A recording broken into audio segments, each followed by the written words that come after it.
evening, everybody. Today is Tuesday, January 18th, and the time is 6:42 p.m. And I'd like to call the meeting to order. First up on our agenda is the consent agenda. Has everyone had a chance to read the minutes? Yes. Tonight, are there any discussion or anything? If not, can I have a motion? I'll make the motion. Can I have a second? I'll second. All those in favor? Aye. Next up is warrants 0042 and 0044. Any questions or comments? Have a motion? I'll make the motion.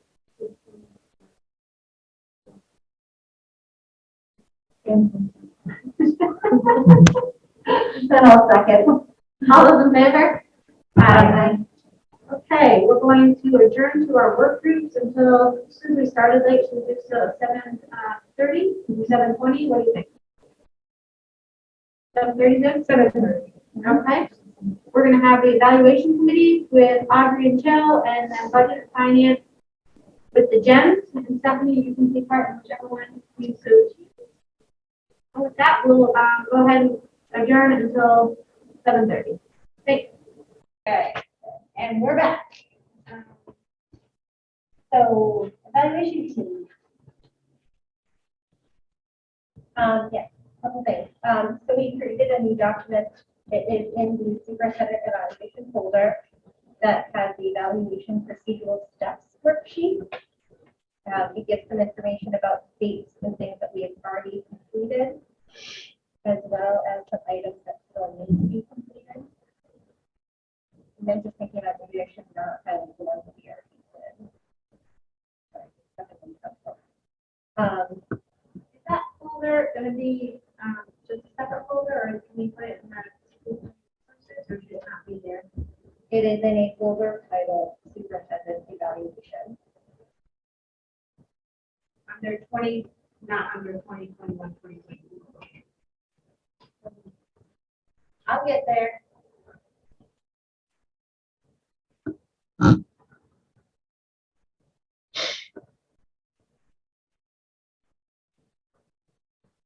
Okay, sorry. That's all right. That's coming up. So it just kind of gives us a little bit of information about some of the things we have upcoming, dates we have upcoming. We made a couple of to-do list items. One being that there's a subfolder inside of the superintendent evaluation folder that is the evidence document. And that evidence document folder needs to be shared with the community. So when you go into that particular folder, you should be able to hit the share button if somebody wanted to be the one that shared it out. And probably send a link and then be able to post it out on the web page.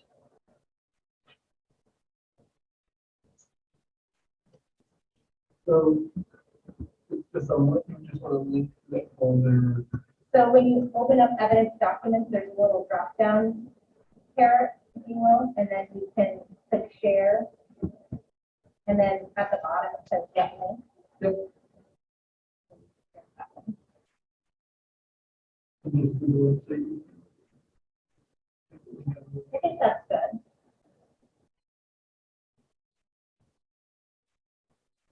If you wanted to add it to any of the upcoming superintendent reports that we do, like the Jackie one, I'm sure you could, but and just make sure obviously that you're sharing it as viewers. We're currently all as committee members and they're as editors. We also need to schedule at the next meeting or the meeting after the formative assessment. In the document that I just shared with you today, it talks a little bit more about that formative assessment in the sense of it's just a discussion. There's nothing written to be included to it. At that date, we would also be sure to provide everyone with a hard copy of the goals, the focus areas, and a copy of the rubric and packet form, which right now the rubric is also located in the superintendent evaluation folder. So we'll make sure to give everyone a hard copy. Also brought me to my next one, but did we have the focus areas specifically yet? And the rubric it suggests having 1 to 2 per standard. We'll have those two.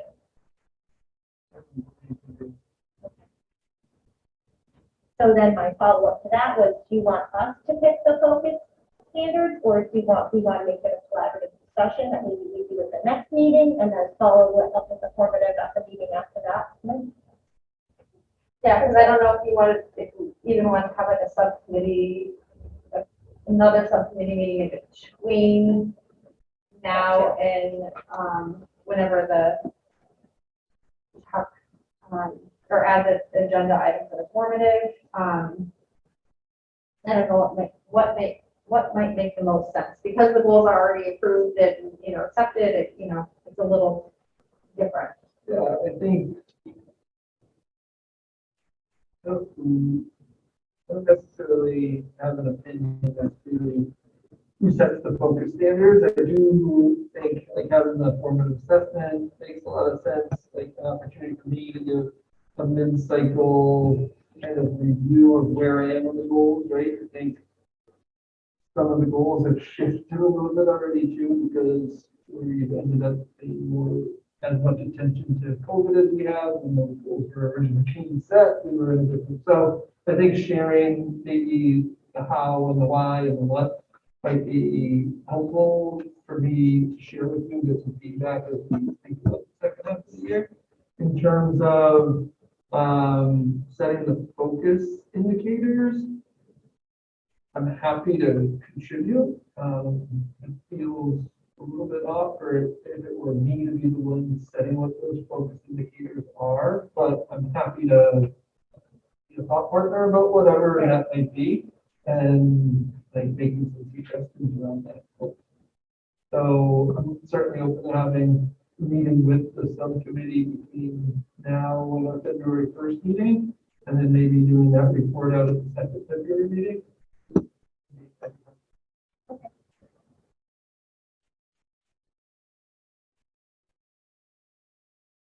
So our next one is February 1st, our next meeting, and then after that is the 22nd of November. It's the 15th, but it's the 15th.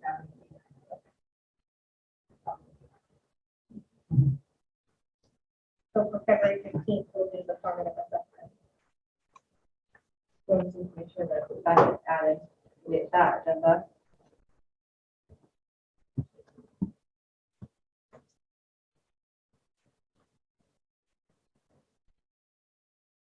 Yeah, I think that that's a great idea.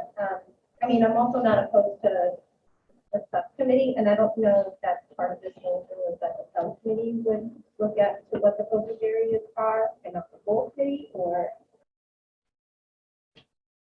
I guess I kind of think of it as more of a conversation that would happen prior to even approving or talking about goals.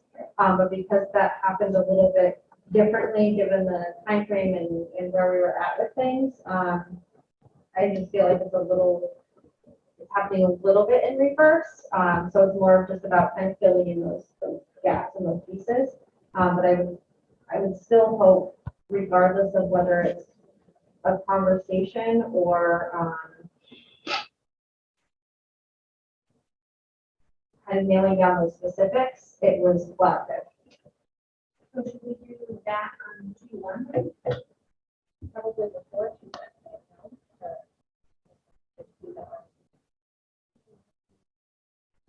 Do which, the focus area? Right. Focus area, formative assessment is going to 15. Is 2-1 an okay time to do the focus area? So Or is the that part, collaborative discussion of the meeting? so is that part of the subcommittee work? That's what I'm asking. That's what I was thinking. Are we doing it as a whole group, or? Oh, I thought when you were saying collaboration, that you meant the entire. committee. I'm sorry, I meant collaboration still with Stephen. Gotcha. All right. Well, I'm fine with that too. What I would suggest is maybe the subcommittee meets I can participate in that, share some recommendations back with the committee on February 1st, but if committee members felt like, hey, we're missing this, I think ultimately that would be the time to decide what they are, right? I agree with you. I think in future years, it will look different. I think this conversation is probably a June, July, August conversation. Goals are being set in August, September, and kind of moving from there. But I think just the fact that we decided to create this committee, this subcommittee this year is a step in the right direction. Right, I think it's gonna help us achieve. And having that, yeah. So if we want to try to find a time and then present some, the committee, subcommittee would present some recommendations at that point, and then the 15th can.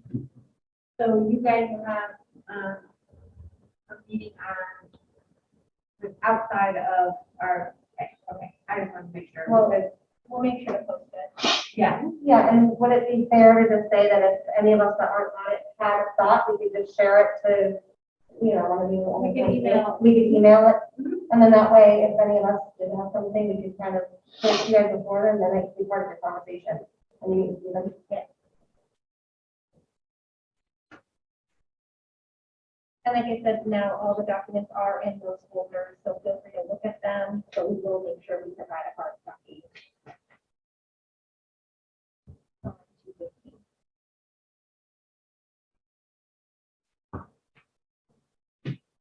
anything else?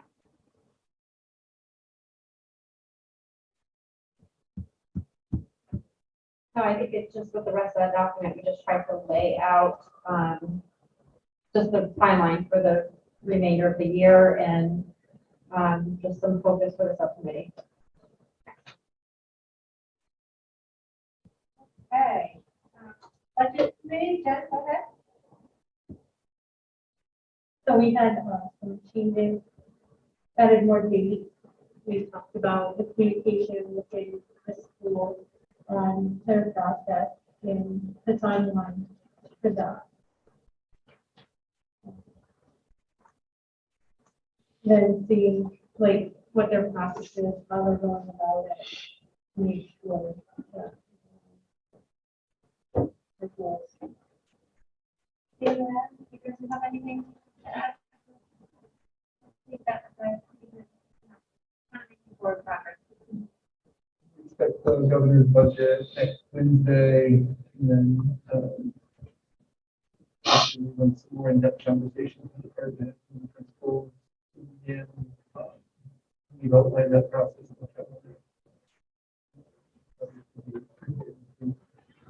The full committee and the subcommittee. All right. Next up is visitor comments. Oh, We all received the updated budget calendar. Okay. Visitors' comments. Any citizen wishing to speak before the committee must sign in with the administrative assistant prior to the opening of the regular session of the school committee. The visitor will identify themselves by name and address and shall speak for no longer than 3 minutes. For anyone who is unable to sign in ahead of time, we ask that you clearly state your name and address so that this information can be included in the record for the meeting. Do we have any visitor comments?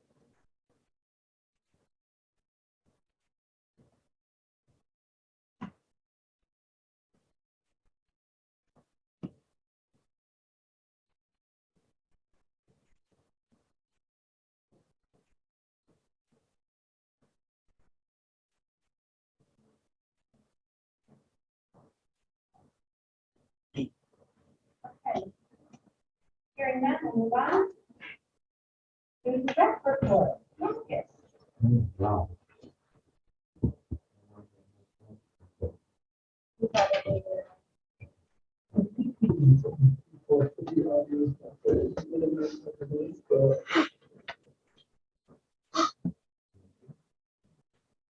All right. The cotillion for the high school is postponed. Midterm started last Thursday and will be finished tomorrow. The quarter ends Thursday, so grades will be closing, the report cards are following. Our classes will also be changing on Thursday. Winter Track Club was formed this year, and we have Griffin and Nate on it. Esports signups are out now for the season that's coming up. The virtual coffee and conversation is tomorrow. You can sign up online for it if you haven't already. Griffin Funk and Daniel Godwin were the students of the month for December. The Booster Club is looking for volunteers for home basketball games, boys and girls. For the concession stand, you can sign up online. I found a link through Instagram and I'm more Instagram. Basketball for boys and girls, JV varsity, swim club with South Hadley and Hoya, wrestling and intramural basketball are all in full swing.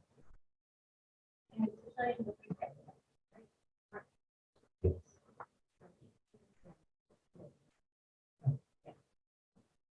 Any questions?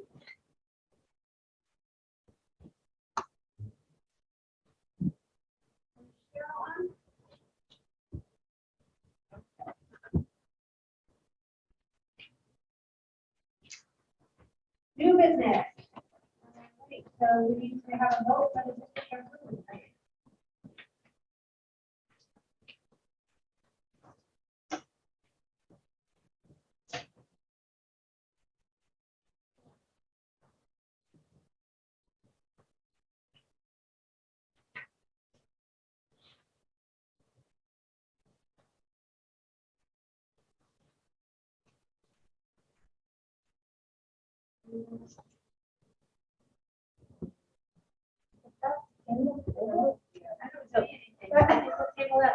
Like, I'll be that girl. I presented it last meeting. Yeah, oh, so do we just need to, do we not have a vote, and we should have? I think we were supposed to be looking it over and then do that. It was just presented to us, but we can search. And It's in the meeting. Yeah. I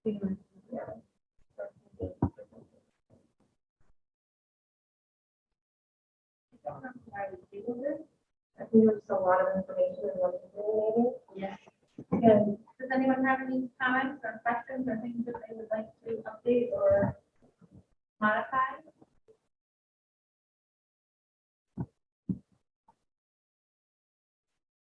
I remember when it was presented, and I personally recall kind of being ready to do either last meeting or this meeting, so I know I was totally comfortable with how it was presented. That was really well discussed. We kind of went through each item, so I'm comfortable with approving it.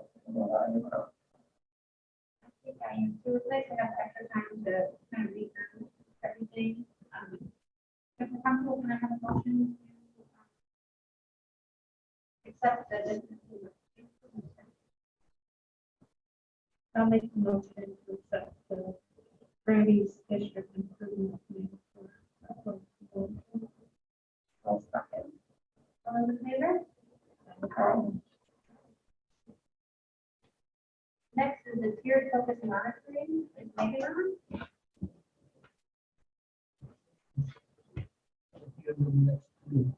Okay.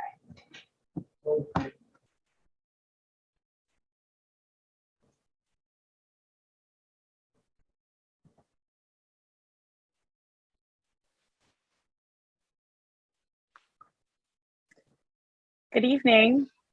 Oh, hold on.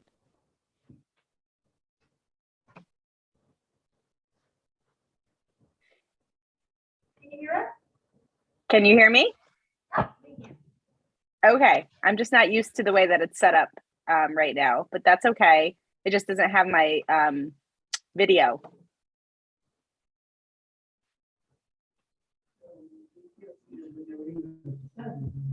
That's okay on my end, as long as you can hear me okay.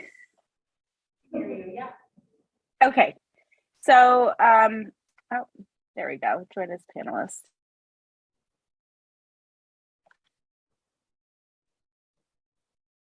There we are.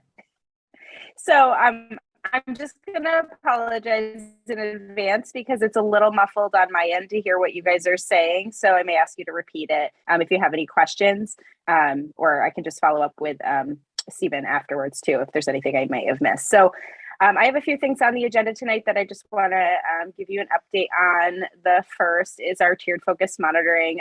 DESE makes all districts go through this cycle of continuous improvement and monitoring related to student outcomes.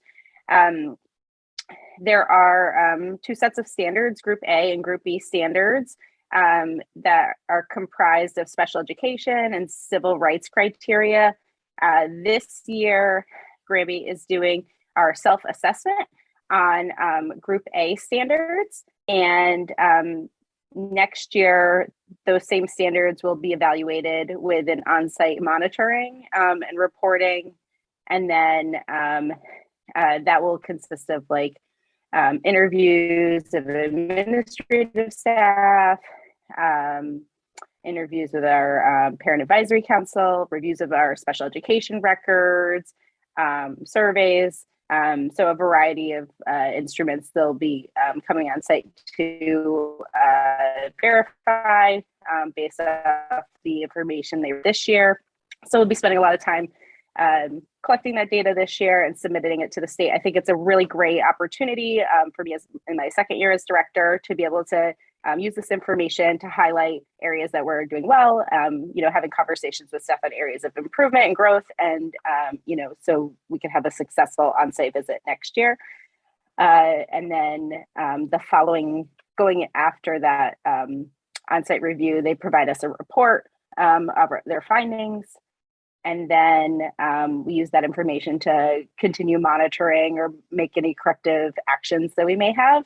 And then the cycle repeats itself with the Group B standards. So you may recall we had a Group B on-site review just before we shut down in the 1920 school year. So this is a whole different set of standards than what we had then. And I'm going to be excited to see what's going on in this area and see how we can make some further adjustments and improvements to the department to support our students better. So that is tiered focused monitoring. Any questions on that?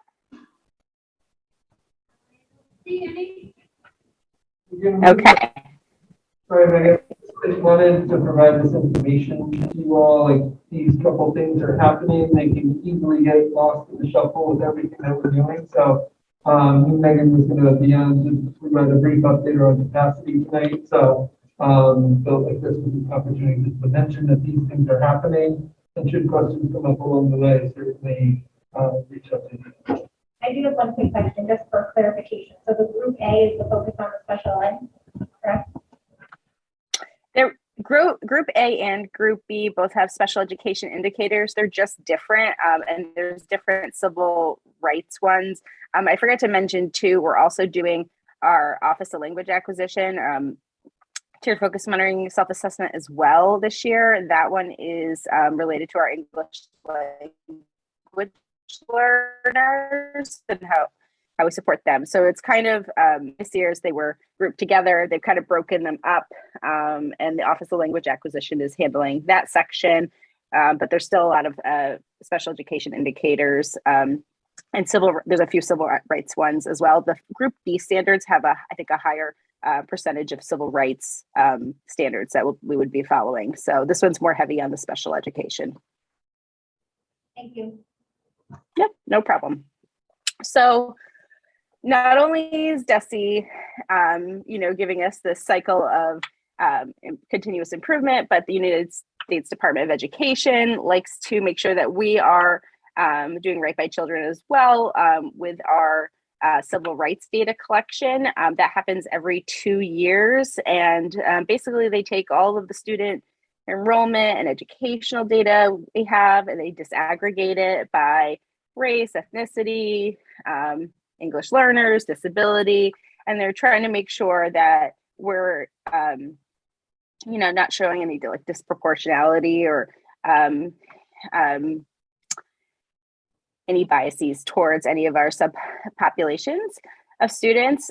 So that is largely based on like our SIMS data, kind of on the back end.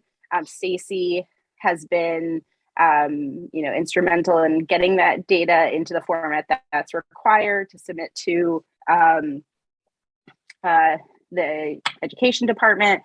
And so we're in the midst of that right now. That's due in mid to late February. So just wanted to let you know we have this other piece of information or a bunch of information that's going to be heading our way as well from that. And that really just helps us, stay in compliance with Title IX,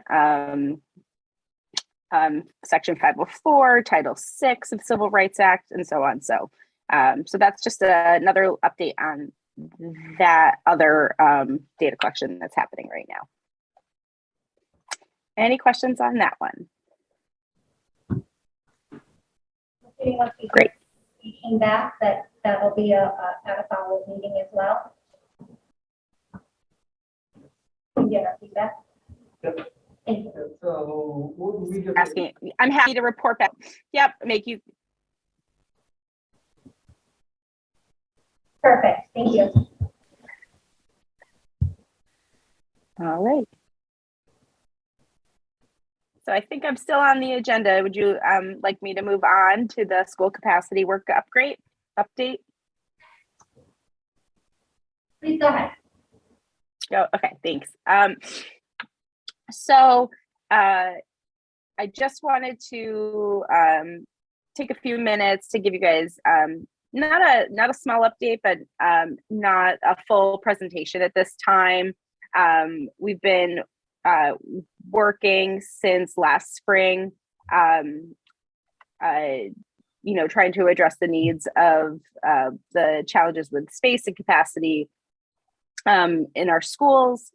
So just to kind of like recap where we started last spring, we sent out a survey to the community to get like a representative group of participants to help us understand, what the questions were, the concerns were, and the needs of our school district, and understand how we could use space in different ways and plan for the future of our students. So we received over 20 responses from our community members, staff, and parents, and created the work group trying to get that sample of parents, staff at both buildings, community members that maybe don't have children in the school. And, I think Audrey and I could attest to the fact that we have this wonderful group of people that we've had so many months now of meaningful conversations with. And, they really do, lay it all on the table. They have lots of great insight and thoughts, and they're coming from all different places with their experience. And I think that's just been really valuable for this group and the work that we've done. So I really just want to thank them for the time that they've put into the work group so far. So let's see here. So just I wanted to also let you guys know, kind of what we've done this year. In the early summer, we took a tour of East Meadow and kind of had a question and answer, just kind of to get everybody on the same page on as far as what some of the challenges were. Certainly, East Meadow being a new building, and knowing that there's been work groups like ours in the past, and just really kind of giving them some history and taking them through the building and letting them kind of know, how we're using the building now, what the intention of the building was in the past. And so we, spent some time then and kind of kicked off our conversation. And then this fall, we followed up with basically taking us wherever our group wanted to go. We had, we looked at census data, we looked at the space at both buildings. We, looked at older studies of the building, and talked about kind of some strengths and some challenges of what are the spaces are right now and how we're using them. And so sometimes Audrey or myself had questions that we wanted to post them. Sometimes they came to us with those questions and wanted us to look for some data or answers that we could lean on.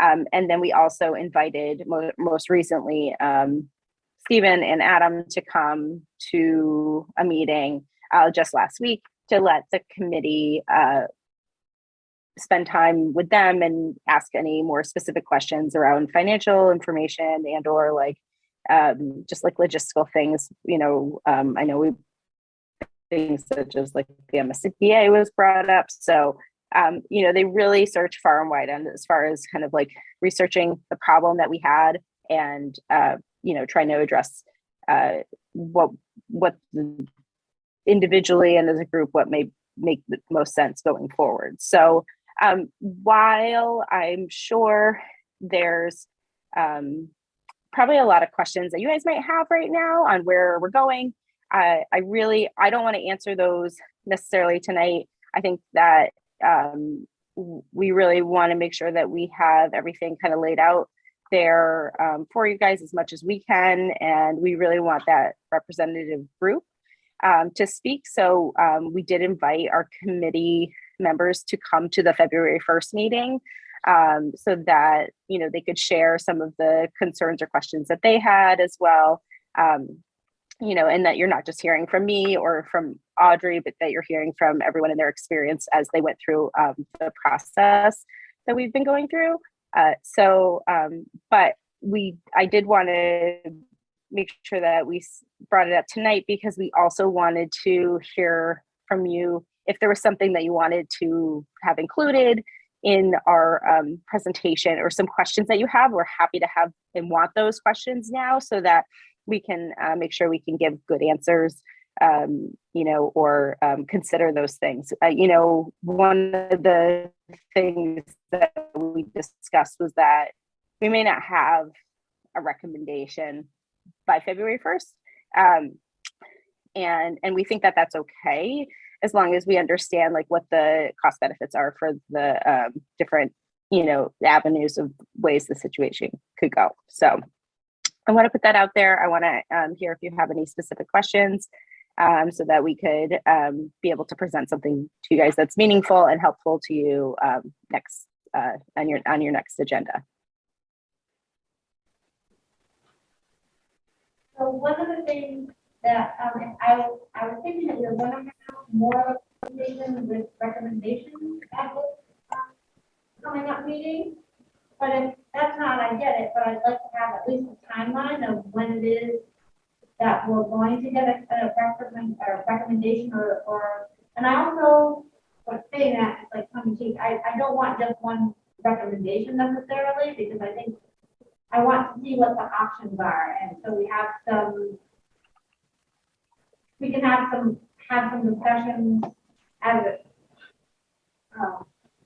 a committee as a whole. I know that you guys are doing it. So actually, while Heather's kind of saying that, that's kind of how we want to leave it more as in like we're not saying like it's any particular one, but like this is kind of where we're at. And then it is open now for us to have these discussions and be open rather than, I feel like we're all a little bit of that like past experience where it was like, this is the option. Like we want that to be the committee's discussion. Okay, so I guess from my perspective then, I would like the timeline of when you think you'll be ready to do that. But I would like to have, with all this work and things, what you see as the options so that when we're having some of the discussions, then we know where to go. February 1st, right? So, Or second, right? No, first. okay. So that, all right. But if you have additional questions or comments or things that you've like answered before then that you're already thinking of that, Megan and I kind of dive deeper into before that too. I don't know what I don't know yet, but when I start to see some of the stuff in front of us, I know that I'll have questions. And I'm curious to know, as we went through, like, where were some of the biggest conversations around? Was it around space utilization? Was it around the demographics that you saw? Was it around census numbers that you saw? Like, what spurred the best and most in-depth conversations? Like, and where were the for lack of a better word, like trigger points? Like, when you're looking at all of this stuff, what was the thing that where did you have the aha moment where, and what your thoughts are on how we can plan out of this? And that that's where we're really hoping that the committee members, and most of them were saying it's going to be coming virtually, but that you can also be hearing from them rather than hearing from Megan and I. You know what I mean, too. Because we really try to let the group kind of lead the discussion and lead the path more so than us. I like that too. And of course, I'm sure you guys did, but you made it very available. Like if people do want to come in, we do have plenty of room. It's great to get get everyone on Zoom, even check with Megan. It's tough, like, it's great that you're there. It's awesome, but like there's a little, like, it's the lag is there. If there's too many people speaking in that way, it might be a little tougher to have that conversation versus like, we do have the space and like we can be there more. Yeah, I hope some people come in person. That would be great. To have the feel to have to type of thing, have some real interaction.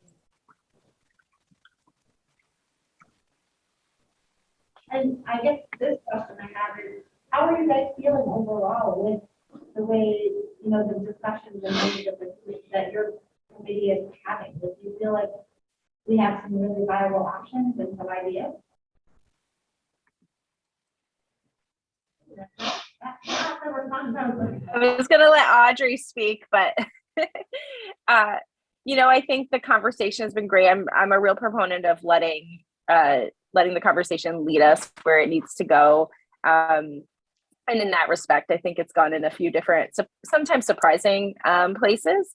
But I think my perspective is that we provide an opportunity for the group to speak openly concerns they have.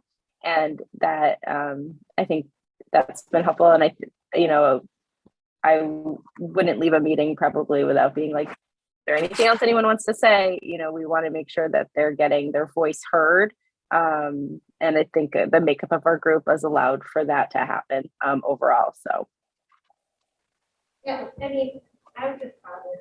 I just said everything already in my eyes and face. I think it was interesting to hear kind of how the discussion, there were times that we were meeting not necessarily all together or maybe a little bit separated. This has been a journey for all of us too, of meeting in person or remotely. So, oftentimes like questions that were posed and then it kind of got re-brought up again, we were able to dive in a little deeper and like Megan has said, even to be able to reach out and to get census data information. So it's been interesting. Like there's been a lot of information. There were times where, different members and things too are like, are we going too fast? Are we going too slow? So all of that on that path too. And time frames, do we have time to extend out decisions or does it need to be a closer decision now or, kind of looking at all those things too. So. I'd say I'm really looking forward to the February 1st meeting because this is a big deal. Like, we've got, I don't feel like we have tons and tons of time, right? Like, it's going to be February and this will be an impact this coming school, right? We said from the get-go that we're confident we can get through this year and next year as currently. But I think the conversation that I had last week too is challenging, I think, Audrey and Megan and for the members, right? It's like you get going down the path of a really good idea and then there's this other piece that you need, like this timeline and how does this match up with here in order to do a project. Capital request needs to go through. The capital request were due in November for this, right? So like everything we have, again, I said this in these meetings before, we have all these things happening on parallels, but they're not happening simultaneously.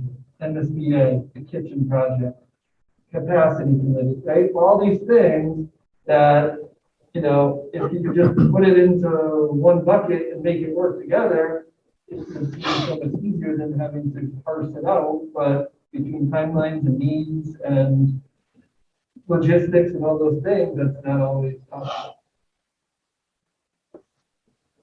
One other thought or question I have for you, for people who can't attend or maybe aren't as comfortable like having the bigger group discussion, has it been an option for you guys to maybe create like a Google Doc for people to write down their thoughts and their experience if they can't make it to the meeting or maybe email us? I'd love to hear from as many participants as we can to get a good like overall picture of how it's been going. So we had talked about that at one point too, and I feel like that should be that part maybe that even us as school committee members doing a community reach out should possibly consider doing more so than by our subcommittee. See, but I don't even know who's in, like, I don't know who to reach out to ask how, reach out to you if they're listed. It's like, So you want to hear specifically from the subcommittee? that's what I'm saying, like, so, let's just say only, unfortunately, things that happen, like, maybe only 3 members make it February 1st. I just want to know, is there an avenue that they can go to reach out before then? If they can't make the meeting and want to share their experience or their suggestions via email or Google Docs or something, so we have as large of a scope from the participants as possible. We can work on that.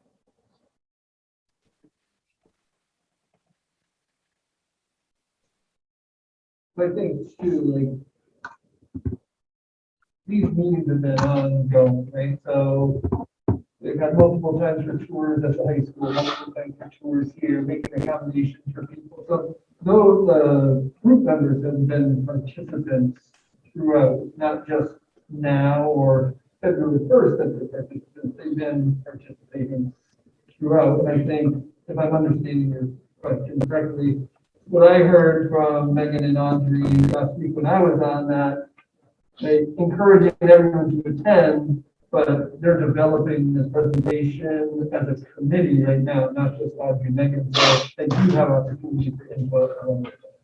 And that's, I'm just thinking of it as you're saying it too, because I'm like, okay, so I can create a Google Doc for feedback, okay, if you can't make it, but then are they gonna just do that and not want to come? You know what I'm saying? Like, they're like, oh, you know what, I can't make it. I think we could, if after the first, it's just the 2 of you and no one, then we could reach out with a Google Doc just to try to capture something if people. But we have that, I mean, at our last meeting, I want to say we pretty much heard almost everybody. Everybody participated in the meeting last time. Yep. We had a full 100% participation. And they all spoke up at different times. We made sure of it, I think. Oh, I don't think people haven't participated. I just meant for the first, if people couldn't make it. Right, but Just I'm trying to remember, Maggie, can you hear me? No, I know schedules are hard. Can you hear us, Megan? Can you hear me, Megan? Yeah, there's just a little bit. If 2 people are talking at the same time, then I lose you guys for a second.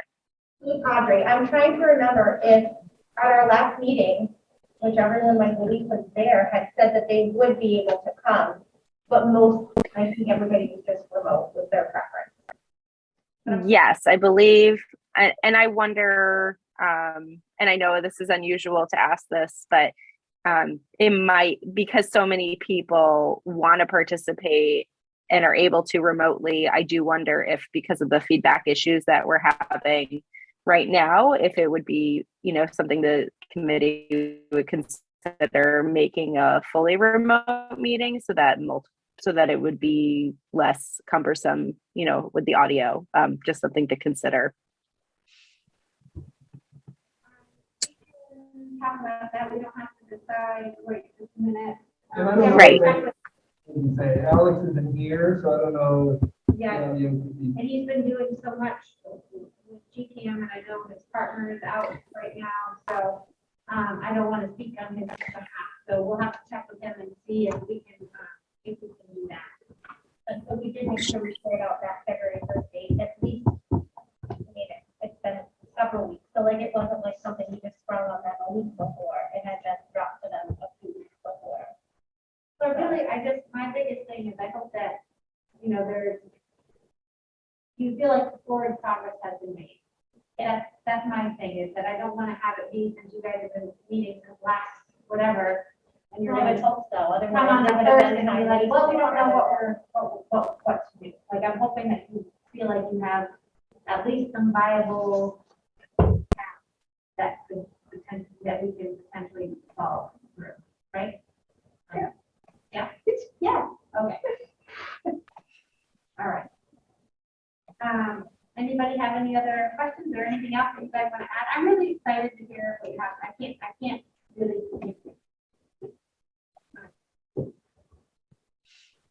No one else here. I've lost everybody, I've lost everybody. I think the work that is done or that was done is valuable. I just think regardless of all of it, it's going to be a difficult conversation and a difficult decision. 100%. Probably why I don't share the enthusiasm. So, no, Anyway, I think it's something You that, know what I mean? So. it's something that everyone's gonna have to be thoughtful about There's and. gonna be winners and losers, like, when you, people are gonna, no matter what, people are gonna be unhappy. We're all gonna be winners because we're all gonna work on it together with the best interest of kids, because that is our job. But I do think there'll be people that are angry or upset or whatever, you know, we have to get past some of that, and change is hard. And no matter what we do, there's going to be some semblance of change, and however we're looking at it. So change is hard, and we have to embrace it, and, you know, I just hope that having a number of different people looking at it and doing that, it becomes an easier piece of change to implement, because it's not a decision being imposed upon them. We reached out, we tried to engage the community in different ways to make a monumental decision, and that's not normally how we've done things. I mean, we're taking the community's input, and we're going to be trying to make a decision based off of that input. And that's what I'm excited about. Right, and we still want to hear from the community too, even if it was someone that didn't get end up on the, school capacity committee, like, we want to hear from you. If you have a question that you're watching this and you're thinking, hey, I have a question about this, you can type an email to me, to Megan, to Stevens, any one of us too, and we can try to make sure we have that information by the next meeting too. The process is not over. Even at presenting on February 1st, the process is not over. We were, especially me, was very adamant that this needed to be an inclusive process by these members that are sitting here as well. I didn't want it to feel like we were like, here you go, this is your choice, like, this is it. We want to display to you and present our findings, what the journey was and the work that was done. And I didn't want it to be, and I don't want it to be just Megan and I, which is why I asked people to come see.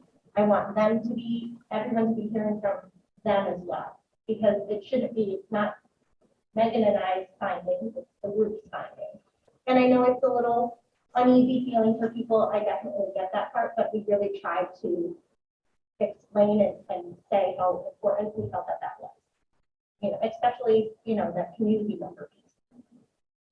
Yeah, and I would say, I mean, the hour I was on last week, like, that came through, it also came through, like, this internal struggle that people are having with one decision versus the other, right? I can see it and hear it, not just from Audrey and Megan, but from others too.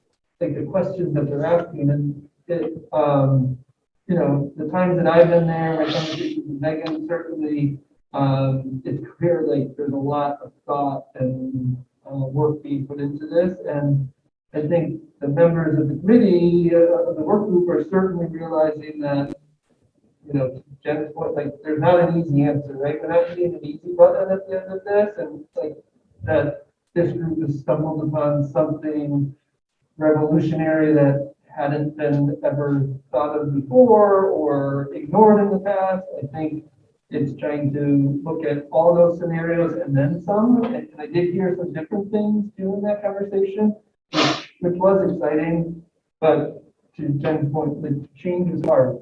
A decision's gonna get made, there's gonna be emotions involved. I think Audrey said the line I would always say, we're gonna make the best decision that we can in the best interest of students, and I think we can make all decisions when we're doing that. You might make impossible decisions. And the other thing I feel pretty strongly about with this whole thing is there's been a lot of conversation. Whereas in the past, it felt like it was thrust upon people without the process that we're going through now. There wasn't a lot of outreach. And it was unfortunate because a lot of it blew up before there was a rumor mill, and it got a life of its own on social media. And so this way, we can have better conversations. Because we're trying to have this conversation. I think also this time is on our side. Right. You know, the last round around, it was, okay, this is a February decision, March, April, and you were planning to do it for the fall. It was just too rushed feeling. This is not the intention of any of this right now, is that this is going to we still have another school year. Not that we want to wait to do anything necessarily until the last minute, but we have more time on our hands. We did not. It feels like we're doing a much better job of being thoughtful with your program. So I'm excited for that. And that's why I'm excited. I think we're doing things that are different. It's that piece of change, that's hard.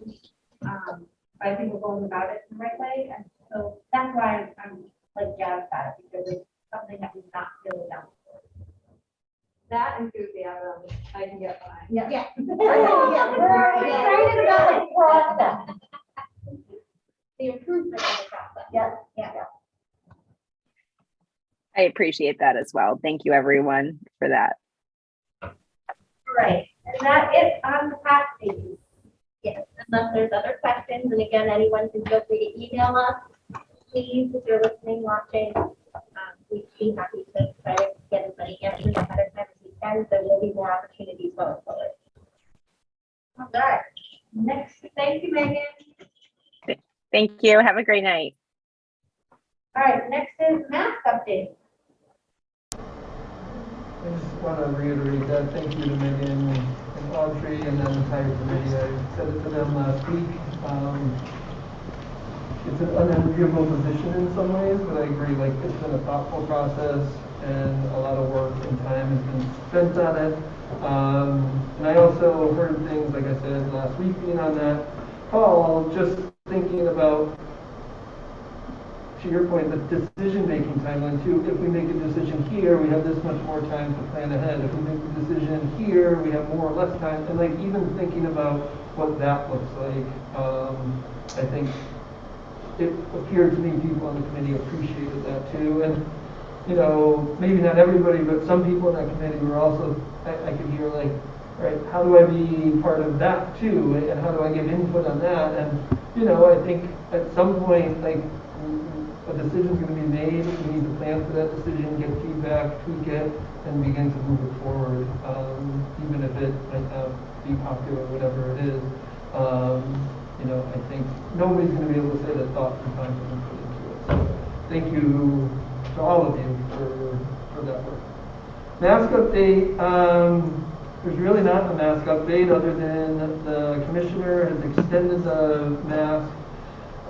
The statewide mask update through February 28th, and the Granby Board of Health mask update remains in place. So no changes on masks at this time. All right, superintendent report. Right, so a couple of things. One, just wanted to share with you all that we had a great visit. It was a great opportunity to meet with,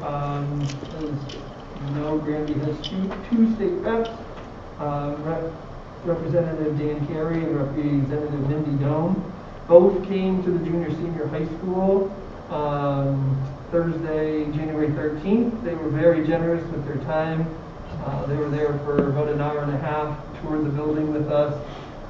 Had a lot of questions. We had some really good conversations. They had some ideas about information that we might want to seek out. We talked about a bill that recently passed. It's H4269, which, as Rep. Carey mentioned, I think the process in which you can apply, that was an infrastructure bill, which was part of the reason that we had reached out, so to see if there are ways they might be able to advocate for us. So the process in which that you can apply for that grant hasn't been finalized, and Rep. Carey said, you know, that was supposed to be finalized 3 weeks ago, but the governor didn't even sign the bill until 2 weeks ago, so everything's kind of shifted back, but I think they appreciated us being proactive and reaching out to them too, having that conversation, and they said it was really helpful that, you know, when they're in Boston, something comes up about a district and they can say, well, our schools are really in trouble. Our schools could really use this. And they say, every other rep is saying, well, our schools are in that position too, but the fact that have the opportunity to be in the schools, see them, ask questions, and have a better understanding, they felt that they could have ideas that come up along the way that might be able to support us as well. They asked for the information that we had where we stand with MSBA, so that's been provided to them. They offered to write a letter in support. They offered to have representatives from their office present if and when we were to need them or want them to be present. So all in all, really, really good conversation. I don't know, am I missing anything out from that? No. So any questions about that? Yeah. It was really nice to have them and appreciate their time and look forward to having them back and being able to reach out to them and kind of bounce ideas off moving forward. So some questions have come up around athletic clearance. So I do want to make sure that families are receiving. We did send out a Blackboard Connect in very early January with an FAQ around the process involved for our student athletes. Should they test positive on a home test or a PCR? There are some additional requirements around being cleared by a physician for athletes. That has been in place since last year. I think we're hearing some more questions about that this year because we have a greater number of athletes who have tested positive this year than they have in the past. I think the real push, and if you look at the American Academy of Pediatrics, the real concern is around, I'm going to pronounce it wrong, I think myocarditis. Inflammation in the heart and some of the impact that people have seen during COVID. So being super cautious. Our timelines are not up to us, but the physicians, we've seen some different timelines where Holy Pediatrics in some cases was waiting for 10 days no matter what. Some other doctors' offices were clearing through a telehealth conference in 3 or 4 days. That's really not us. We have actually been a little bit more flexible and said, because primary care physicians have been inundated so much, if you get clearance from an urgent care or anything like that, we would approve that as well. And my understanding is that this is also emailed to parents of student athletes who do test positive. Once we're informed, Brittany sends that out to athletes. So if people are not receiving that or have not seen it, it is on our website, and people can feel free to reach out to Brittany with any questions that they may have.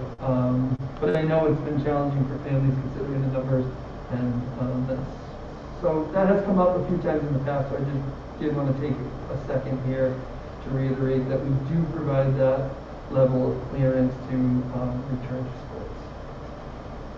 One question, is this for just the junior senior high school, or does the same apply to East Meadow? So it's just the juniors, because it does not apply to phys ed or anything like that. And we have checked with Dr. Wazinski about that, but it is really about returning to sports. What about EAA sports, though, They're not under our jurisdiction. Okay. That was my question, I think that's some conflicting, Yep. right, because there's one here and one there. I think there's been a recommendation to youth sports league organizations to adopt this, but whether an individual organization has or has not, really is their prerogative. Thank you for that.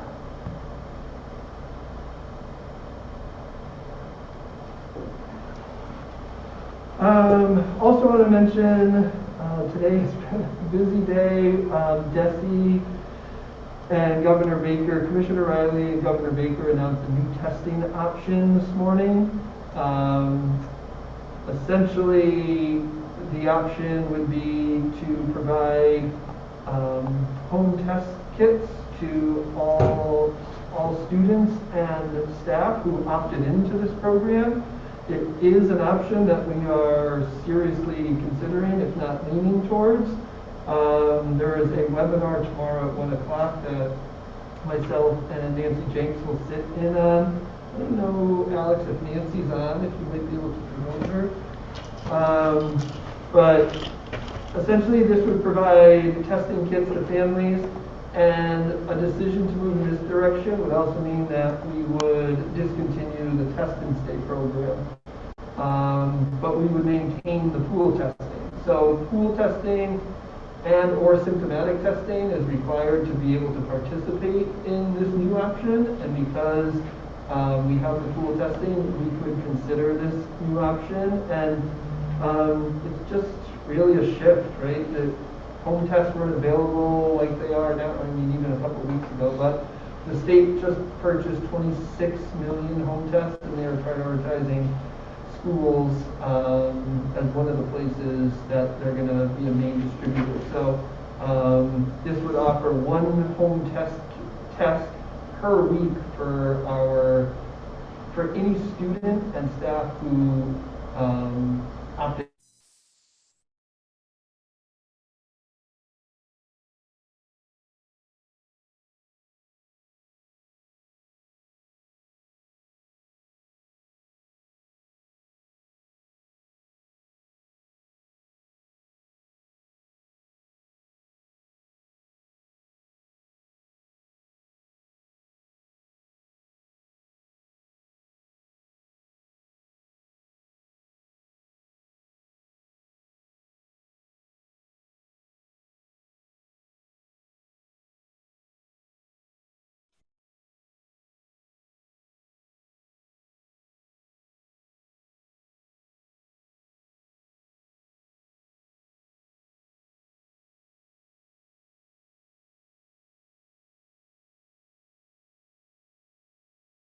Sorry for some of those questions, and then some of the documentation we anticipate in the next few days will also show me.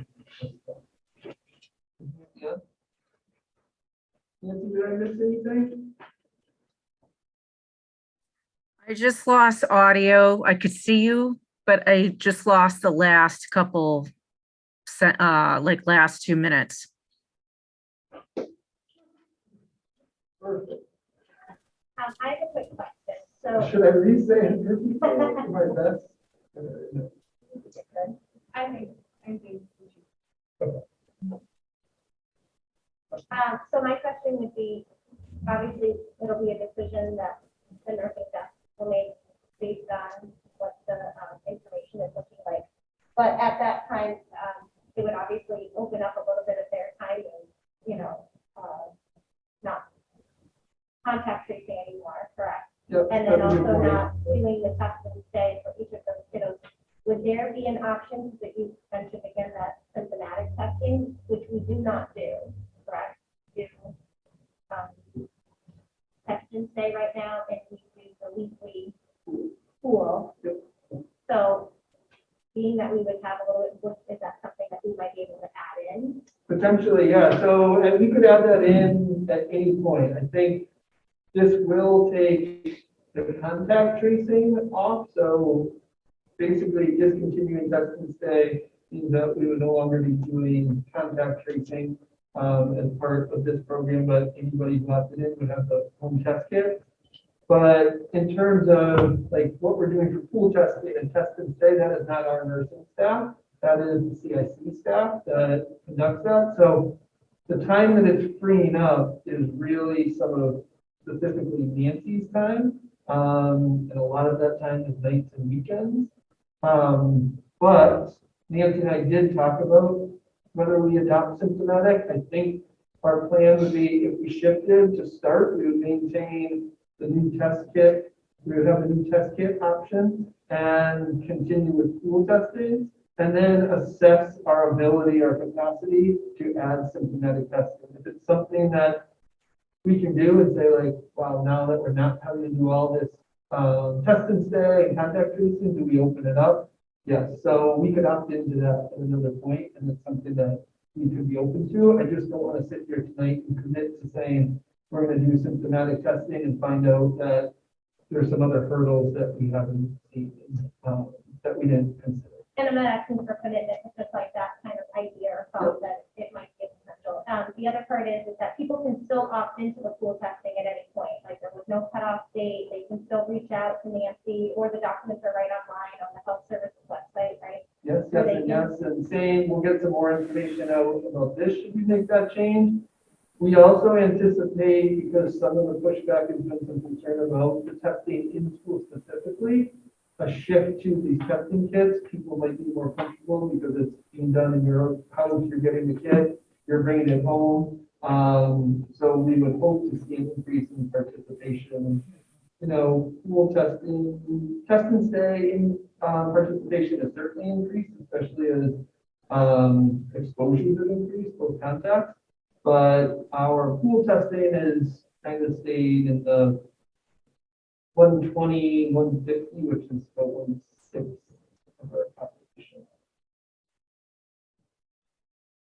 I'd also like to point out that we do, under this new program, families will be asked to report positive cases, and nursing will still be providing education in terms of quarantine timeline and masking. So there's still a nursing component related to this. And then those results would be reported to the state weekly through our reporting that we normally do as it is. Right now, we are submitting home tests that we're informed of through Crush the Curve that we've been instructed to do through the state.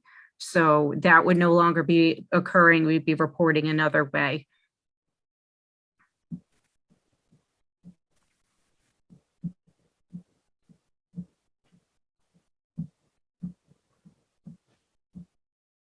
Thank you, Nancy. You're welcome.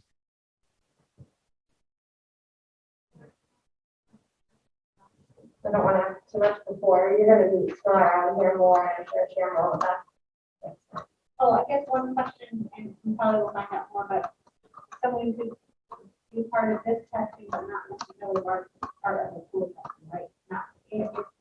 Not a GM, or. We need to offer both, but we You don't have to would be part not of force both. anybody to participate in both. We've been very flexible with that, so if somebody just wants to participate in the home test kit, but not school testing, yes. Unless we hear something different tomorrow from Jesse, but we've been very flexible, and our goal is to do what we can to make people feel as comfortable as possible in uncertain times.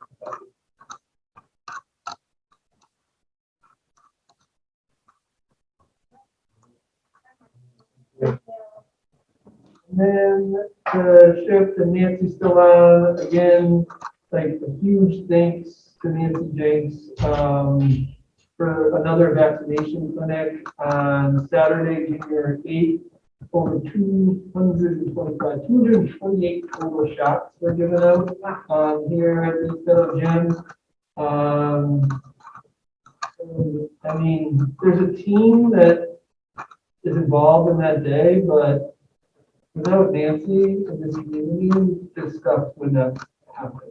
I don't know that anybody, myself included, outside of maybe her family, truly knows the commitment that she has to trying to keep this community safe.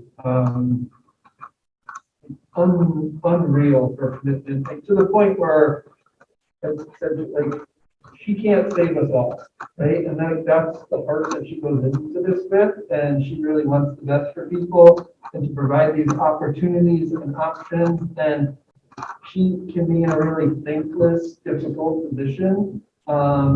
But I feel so fortunate for this community that they have somebody like Nancy. I cannot say it enough. We've said thank you to her before, but it goes so far beyond that. We are certainly indebted to her. So 228 shots, and she's already planning another clinic for a Sunday, February 6th, 9 to 1. Probably shaking your head at me for announcing that, because we don't have all the information yet, but the sign up stuff and everything online. And I think if we can get people to help out, like Nancy would never ask. So I'm gonna ask on her behalf, people, faculty, any of us are able to help her out. I think, I know she would appreciate it. And I think, you know, in some ways, as a community, we owe it to her to try to support her in whatever way we can. That's all I have for tonight. Questions or anything for Stephen on the report? Okay. Adam Brooks. I'll be quick. First thing, I've been keeping you guys updated on the lightning strike process. So I think we're pretty close. Our security system is up and working. And really the only thing left are making sure all of our cameras are operational and working correctly, which we are working with the vendor, John Sullivan, but working with the vendor, so we're close to hopefully closing this out from the start of July. So just keep you up to date on that. And secondly, I put this in your folder. I'm not sure if anybody had a chance to look at it, but it's just year-to-date school lunch revenue. We continue to see increased net revenue, largely in part because all meals are free. There is some growing push to continue that and make that a permanent thing. I know there's some states, New Hampshire or Vermont, one of those states up there is pushing pretty hard for this to continue. So I'm sure we'll hear some more about that shortly, but in the meantime, we do see some increased revenue because of that. Ken and his team are doing a great job dealing with prepping the meals here at East Meadow and bringing them over to the high school. And although the setup is not ideal at the high school, they've been making it work, and it's actually turned out really good. So, you know, we're doing great. Ken and his team are doing great. And I will reach out to them to see if Ken and Chris can join us in on the second February meeting to give us an update as to where they. Relative to that, we do have to go out for an RFP, which we'll start that process next month, which is only a couple weeks away. So February, we got a lot of things going on over the next month or so, but we will have to go out to bid for a new service. But we talked about this and just need to remind you back on it. But because our lunch numbers are skewed because of too much. Yep, and I've talked to Chris about that, and they're going to base their projections based on what a normal year was pre-pandemic, you know, with updated pricing and enrollment, but they're going to base their projection on what used to be a normal year. That's all we can do. You know, that's all we can do. We can't rely on free lunch being in place. So how some communities did free lunch before the pandemic. Yep. And that's not an option for us because why? So you need to be, you need to have a certain free and reduced lunch population to hit the CEP threshold. We're not there. Even with the increases that we would see. Yeah, that would certainly increase our free and reduced. It's something we can look at. We know that, I know that you said that we're still asking people to fill out those forms, but we don't have a true representation necessarily of where we would actually be, right? Right, so to use this data to try to apply for community eligibility, just for saying for food service contract, the number is skewed, so it would be in our best interest. I can let you guys know what our current use population is, but again, it's data because of the. I'm just thinking of Tracy's budget presentation where she was saying that those numbers are numbers of the poverty line and Granby has increased. Yep. I feel like she said dramatically. So Yep. to me, I'm just kind of making an inference that perhaps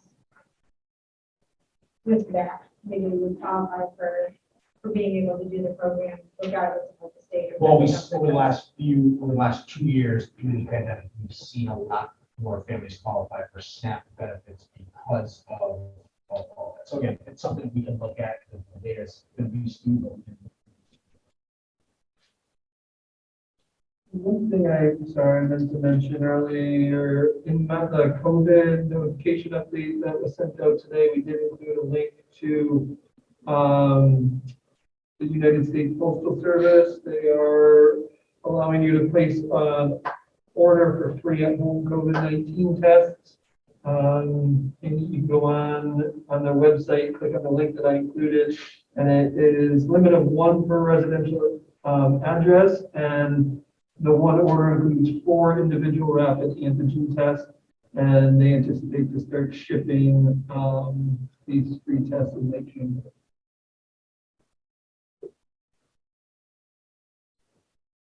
Anything else for us, or do you think?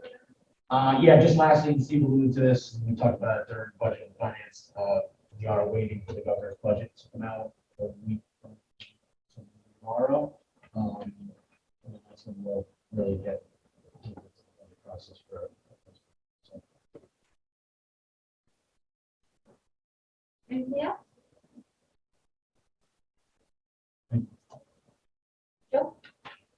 We meet next Wednesday, so February 1st. I'll have something. Okay. Oh, no, that's February first, we'll do the next. I just keep asking. No, it's fine. Anything else, any last comments? So February 1, we have the, capacity update on the agenda. Anything else that we want for February 1? Recommendation. Findings? Uh, The findings? It's gonna be the findings, right? So. Focus area findings, because you guys will meet in the, Well, I thought we Oh, were no. focus indicators on Yes. the first, and then the report of the. yes.